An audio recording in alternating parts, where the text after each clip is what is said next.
aqui é o professor Tiarão Borba. Peço já, inscreva-se no canal, dê o seu like e compartilhe o conhecimento do balanço crítico. Vamos à nossa aula número 2 da unidade de Poder, Política e Estado, com um subtítulo sobre impostos. Vamos lá? Vamos lá ao nosso conteúdo programático de Poder, Política e Estado. Nesse conteúdo, na aula 1, nós abordamos a questão da formação do Estado, as perspectivas, como os teóricos olham o Estado, da sua formação. Nessa aula 2, eu fiz uma opção de escolher falar sobre impostos. Então, Estado, impostos e sociedade. Como que eles interagem? Isso é importante porque normalmente os livros de ensino médio não tratam desse assunto, enquanto que a nossa vida é permeada não só pela presença do Estado, mas também por impostos. Toda perspectiva que a gente tem de sociedade, como que ela deve funcionar, vai passar o quê? Por a questão fiscal. Será que o Estado ele se sustenta? Será que ele produz riqueza o suficiente para nós termos os serviços que nós temos? Ou alguns serviços podem ser facultativos, ao invés de termos impostos, né, que são obrigações, termos taxas, que são coisas, sim, você paga, você tem um serviço. Se você não quer o serviço, você não paga. Basicamente seria essa a diferença. Então, isso coloca toda uma discussão que nós temos do Brasil atual sobre a complexidade do nosso sistema tributário.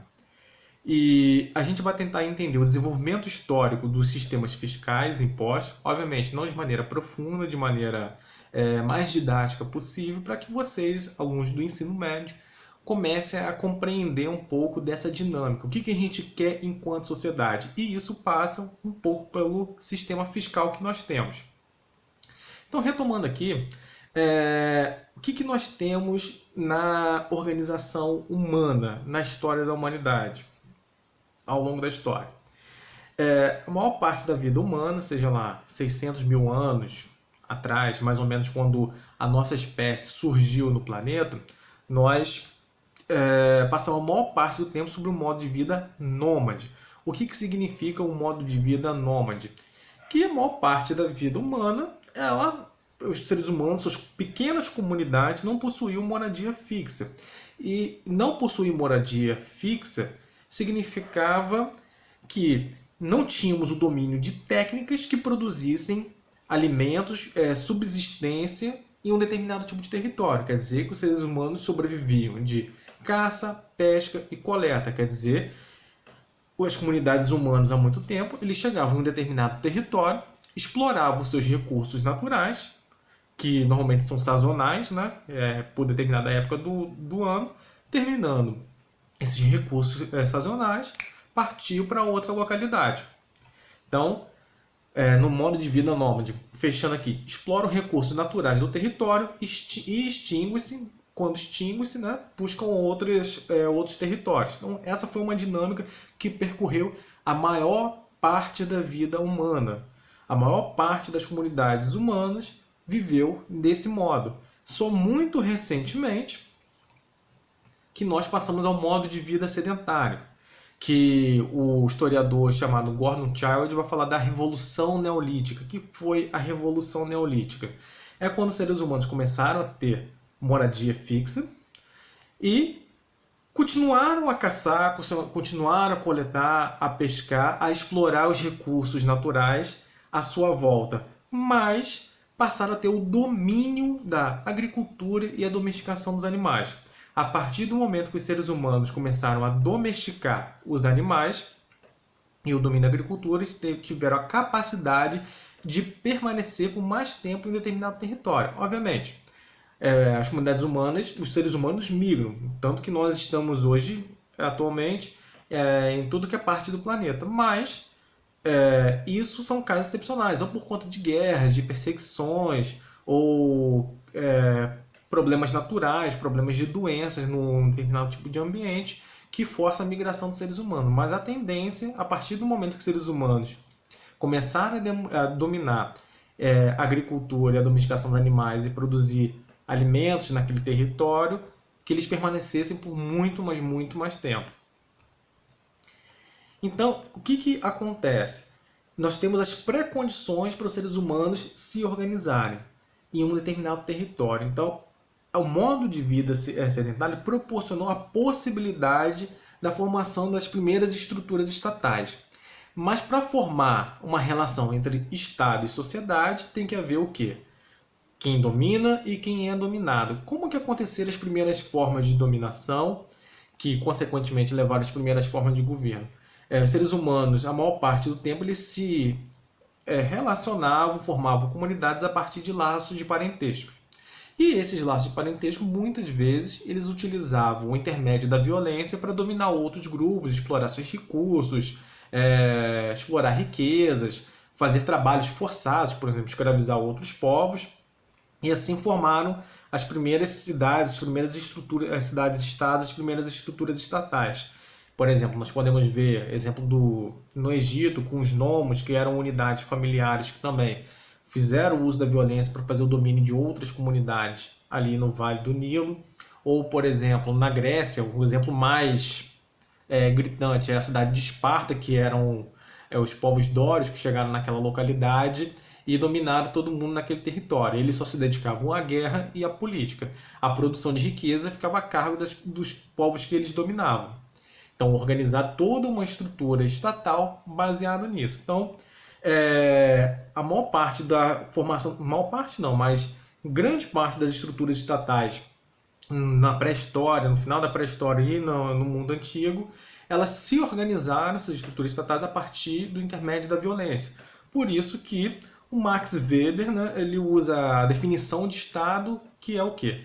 O Estado é aquele que detém o monopólio da violência. Obviamente o Weber não está se referindo somente aos estados da antiguidade, mas também aos estados modernos que possuem exércitos profissionais, forças armadas, né, marinha, forças policiais, né, instituições repressivas para coagir a população naquele determinado território.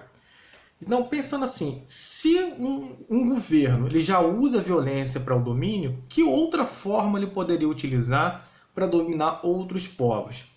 É aí que, nesse contexto, a gente tem que pensar o seguinte.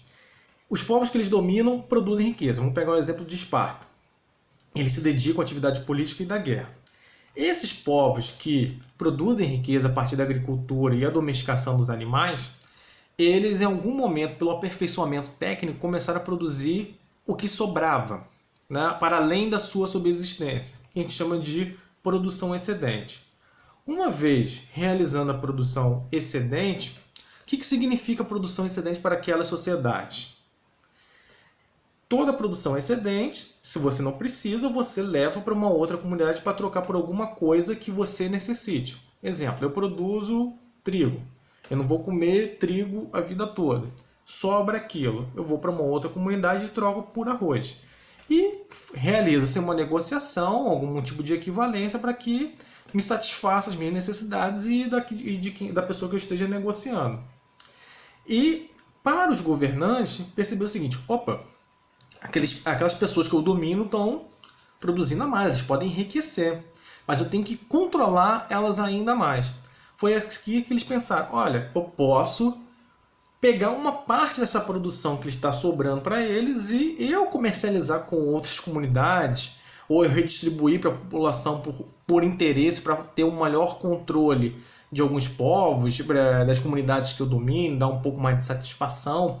Então, inicialmente, essa apropriação, ela se valia também do quê? Da violência e reforçava o domínio pelo sistema de impostos.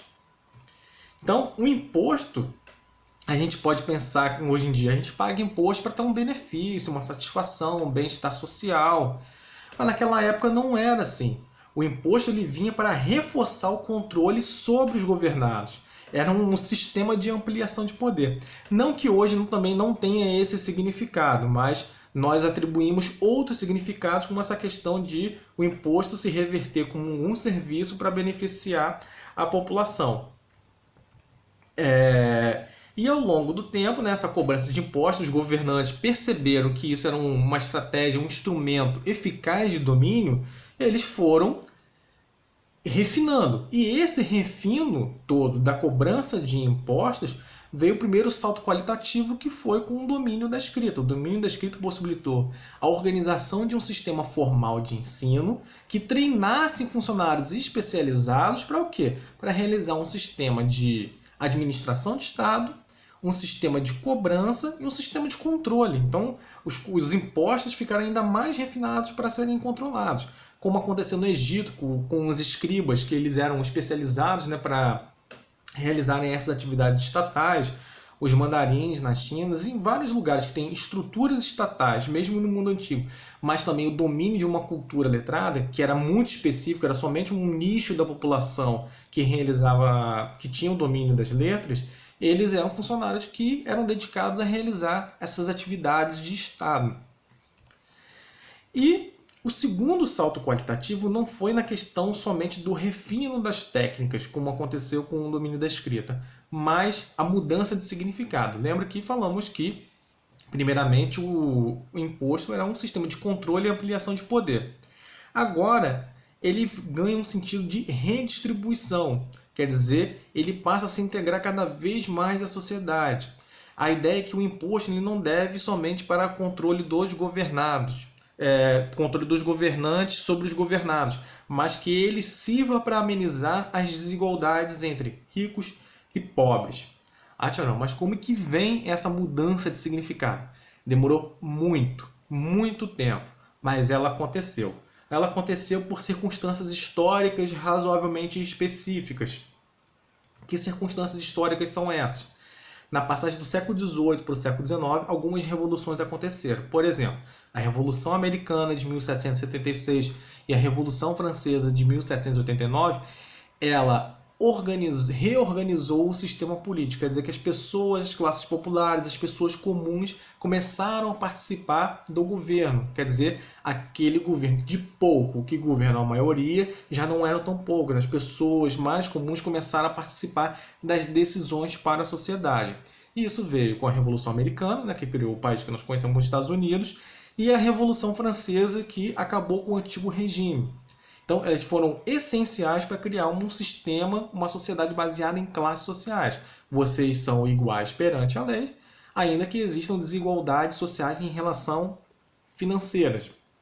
E a Revolução Industrial, ela possibilitou a produção de riqueza em um nível que nunca foi visto na história da humanidade. Possibilitou a criação da indústria química e farmacêutica, que aumentou a expectativa de vida das pessoas e criou uma sociedade de massas. Então, os impactos dessa sociedade, dessas revoluções foram o quê? A mudança geral da sociedade. Foram verdadeiras revoluções. Mudaram as estruturas de como as sociedades daquela época operavam. Saímos de um sistema altamente hierarquizado, onde as pessoas morriam em grandes quantidades, para sociedades cada vez maiores, cidades cada vez mais complexas, cidades com milhões de habitantes que não atingiam aquela época. É a afirmação do sistema capitalista de produção e avanço das democracias liberais. Quer dizer que a participação política das pessoas aconteceram via democrática. Não a democracia como os gregos na antiguidade, como a gente viu na aula 1, mas um novo tipo de democracia, uma democracia indireta, representativa. O que a democracia liberal trouxe de novidade? Sufrágio universal. Quer dizer, todo cidadão ele tem direito de voto. O voto é a participação mínima de um cidadão da população na vida política. A organização de partidos políticos quer dizer o seguinte: os governantes eles vão chegar ao poder a partir do partido político. O partido político ele representa uma ideia, representa um determinado tipo de anseio da sociedade. E podem ser partidos de elite, partidos populares, partidos de todo tipo. Hoje em dia existem partidos, por exemplo, que defendem só pautas ambientais, que é completamente legítimo. Avanço das democracias no mundo, né, que aconteceram, e a delimitação de direitos civis, políticos e sociais. O que acontece? Qual é a grande questão da democracia em impostos? Garantir direitos democráticos custa caro. Ah, Tiago, o que significa isso? Por exemplo, direitos civis. O que são os direitos civis? A ideia é o direito de propriedade, o direito à vida, o direito de expressão, de liberdade de pensamento. Então, são todos direitos que, para serem garantidos, você precisa de um sistema judiciário, você precisa de juízes, promotores, defensores públicos. Tudo isso custa dinheiro, você tem que pagar essas pessoas. E quem paga essas pessoas? O Estado. E como que o Estado arrecada? Através de impostos. Outra questão aqui, outro tipo de direito. Direitos políticos, quer dizer, campanhas, partidos, eleições, quer dizer, tudo aquilo que proporciona que a população participe das decisões políticas custa dinheiro. Hoje se discute, as campanhas precisam ser financiadas por, novamente, empresas privadas. Não, é mais democrático o dinheiro público e evita a corrupção. Não estou entrando no mérito se é bom ou ruim uma fonte ou outra. O fato é que o dinheiro tem que vir em algum lugar. Hoje nós temos majoritariamente no Brasil o financiamento público de campanha. E esse dinheiro vem através de impostos da sociedade, gente que mantém o sistema político democrático. Direitos sociais, tudo aquilo que você tem como dignidade à vida, acesso à educação, saúde, segurança pública, isso vem a partir de impostos também. Custa dinheiro, custa caro, não é barato manter esse serviço.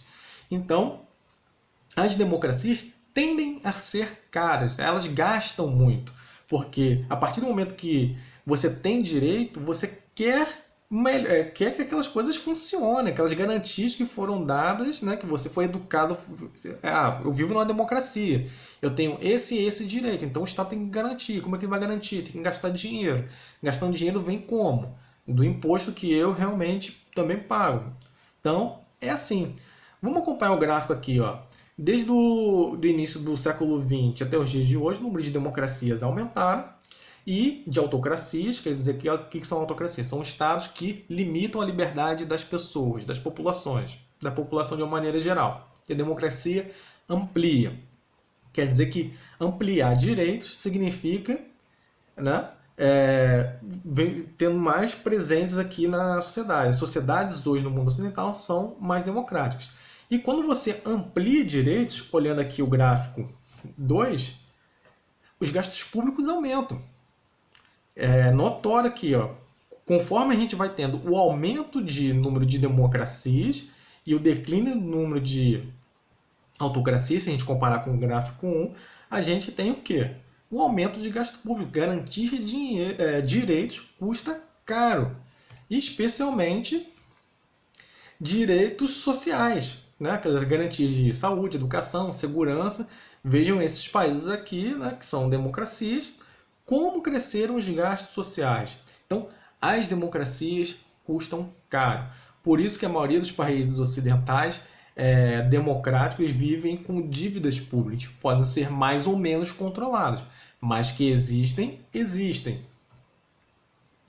Então, o que eu quero frisar? A literatura de ciência política, ela tem esse relato, tem esses estudos que enfatizam, né? As democracias, elas são deficitárias, quer dizer que elas funcionam a partir de dívidas, e dívidas que são sempre jogadas para frente para garantir todo esse sistema de direito político, civil e o social.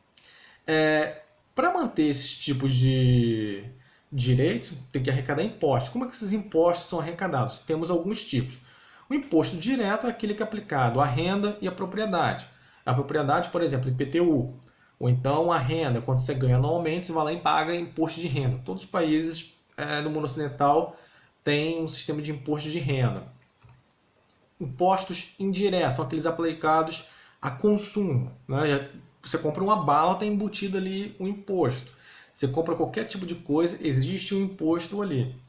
E impostos pessoais e subjetivos são aqueles que estão particularizados a alguns grupos. Alguns grupos pagam mais impostos por algum motivo específico daquela sociedade. Sejam porque eles sejam muito ricos, ou pelo contrário, sejam pobres, se for um determinado tipo de sistema fiscal.